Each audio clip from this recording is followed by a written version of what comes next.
A gavel falls in a Nairobi courtroom. The judge orders a newspaper to pay 6 million shillings to a man wrongly accused of doing dirty work for a ruthless political regime.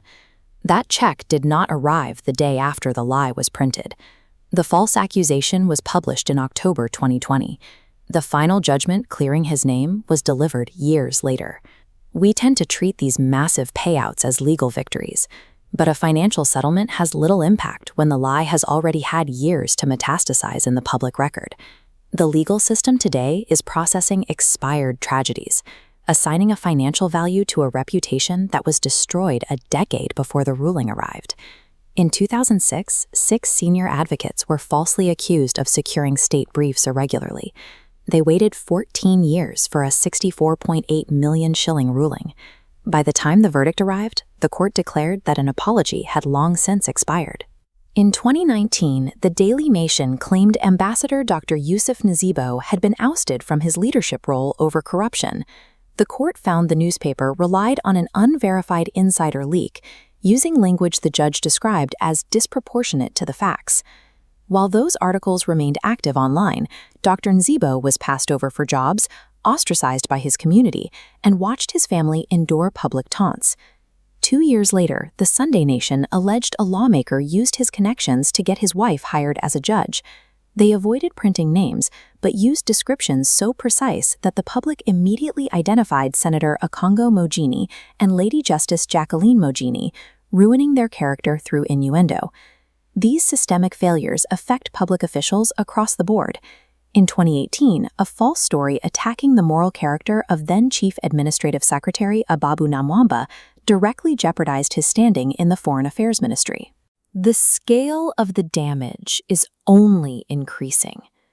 In 2026, media outlets triggered a national panic by reporting that 49.3 billion shillings had been stolen from the Social Health Authority, ignoring the reality that the queried funds were largely accounting estimates and legitimate payments. A printing press can annihilate a human life in 24 hours. The truth requires a decade to catch up. This imbalance persists because the legal system lacks a mechanism to fix it. The Kenya Court of Appeal has openly admitted its own inability to cure reputational harm. In their rulings, the judges state that counterpublication is ineffective because the harmful statement often lingers on in people's minds. The Defamation Act assumes that a newsroom will have an immediate ethical instinct to issue a correction upon realizing a mistake. The industry reality is much darker. Media apologies are rarely offered willingly. Today, they are treated as legally mandated last resorts, often arriving years after the damage is done.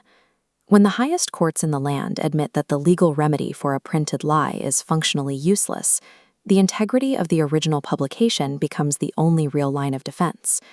This negligence mirrors the behavior found in the dark corners of the internet, where anonymous fabricators operate without consequence. We have all seen the digital fakes, AI-generated videos showing President William Ruto resigning, or manipulated audio of a rally crowd shouting at him to step down. Print fabrications have become equally common. Fact-checkers have verified entire front pages designed to look like The Standard or The Nation, carrying headlines that were never actually written. Those anonymous trolls operate by hitting publish without a second thought for the truth. But when legacy newsrooms print unverified reports from closed-door meetings or fail to check a financial audit, they use the exact same mechanics of harm. Traditional media houses that refuse to verify or correct their work become indistinguishable from the internet fabricators they claim to oppose. 3 structural forces inside the modern newsroom guarantee that this cycle continues. This chart shows the economic incentive. Breaking a sensational story generates a massive spike in clicks and ad revenue. Printing a retraction the next day generates 0 profit. The institutional culture has shifted alongside these numbers. Newsrooms that once saw corrections as a core duty now view an apology as a humiliating defeat. This is complicated further by the political economy of the press. Editors face constant pressure to balance advertiser relationships and ownership interests against actual editorial independence. The mainstream media ecosystem functions exactly as it was built to, prioritizing raw speed and sheer profit over truth and accountability. The system has even developed tactics to protect itself from the consequences of this design, as seen in the Mogeni case. Reporters regularly weaponize anonymous sources and highly veiled character descriptions. They inflict maximum reputational damage while maintaining enough plausible deniability to argue in court that they never explicitly named anyone. They rely on a biological fact. The public cannot unlearn a sensational lie once it has been consumed. A courtroom is simply not a reset button for a human life. 6 million shillings cannot erase a digital history, and a judge's ruling cannot retrieve a lost career.